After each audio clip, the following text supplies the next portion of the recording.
Hi hello வணக்கம்.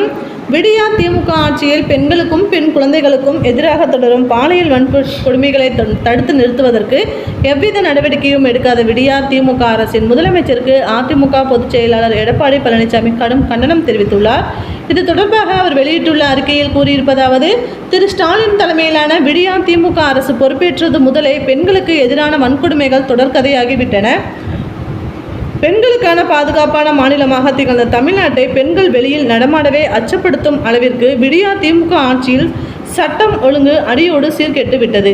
திருப்பூர் மாவட்டம் உடுமலைப்பேட்டையில் 17 வயது சிறுமியை 9 பேர் கூட்டு பாலியல் வன்கொடுமை செய்துள்ள சம்பவம் கேட்டு மிகுந்த அதிர்ச்சியுற்றேன். கடந்த சில மாதங்களாகவே தொடர்ச்சியாக அந்த சிறுமி பாலியல் வன்கொடுமைக்கு உள்ளாக்கப்பட்ட நிலையில் 4 மாத கர்ப்பமான நிலையிலேயே வெளியில் தெரிய வந்துள்ளது.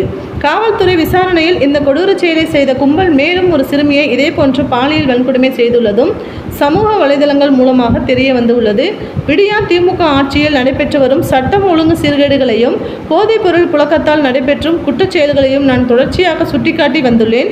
சிறார்கள் இளைஞர்கள் போதையின் பிடியில் சிக்கி குற்றச்செயல்களில் ஈடுபடுவதும் அதிகரித்த வண்ணமே இருக்கின்றன. தற்போது நெஞ்சை பதபதைக்க வைக்கும் இத்தகைய குற்றச்சாட்டு செயல்களை கூட சட்டத்தின் மீதோ காவல்துறையின் மீதோ எவ்வித அச்சமும் இன்றி செய்ய துணிந்துவிட்டனர் சமூக விரோதிகள். இந்த விடியா திமுக ஆட்சி தமிழ்நாட்டை அலங்கோல நிலைக்கு தள்ளிவிட்டதன் அடையாளம்தான் மேற்கண்ட நிகழ்வு. அம்மாவின் ஆட்சியில் பொள்ளாச்சியில் பாலியல் வன்கொடுமை வழக்கில் கழக அரசு சட்டத்தின் நெறிகளுக்கு உட்பட்டு உரிய நடவடிக்கைகளை உடனடியாக எடுத்தும் அன்றைய எதிர்க்கட்சி தலைவர் திரு ஸ்டாலின் அவர்கள் தன்னுடைய தேர்தல் அரசியல் ஆதாயத்திற்காக பல்வேறு அவதூறுகளை பரப்பி திசை திருப்பினார். அன்று தன்னை பெண்களின் பாதுகாவலராக அறிந்து முழங்கிய திரு ஸ்டாலின் தற்போது முதலமைச்சராக இருக்கும் இந்த விடியா திமுக ஆட்சியில் தொடர்ச்சியாக நடைபெறும் பெண்களுக்கு எதிரான குற்றங்களை தடுத்து நிறுத்துவதற்கு எந்தவித நடவடிக்கையும் எடுக்காமல் இருப்பது கடும் கண்டனத்திற்குரியது.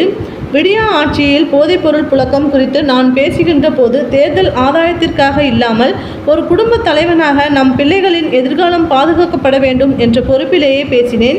தற்போது பெண்களுக்கும் பெண் குழந்தைகளுக்கும் எதிராக நடக்கும் இத்தகைய பாலியல் வன்கொடுமைகளை தடுத்து நிறுத்த தவறிய விடியா திமுக அரசை எதிர்க்கட்சி தலைவர் என்ற முறையில் மட்டுமில்லாமல் ஒரு தந்தை என்கிற அக்கறையுடனே கண்டிக்கிறேன் என்றார்.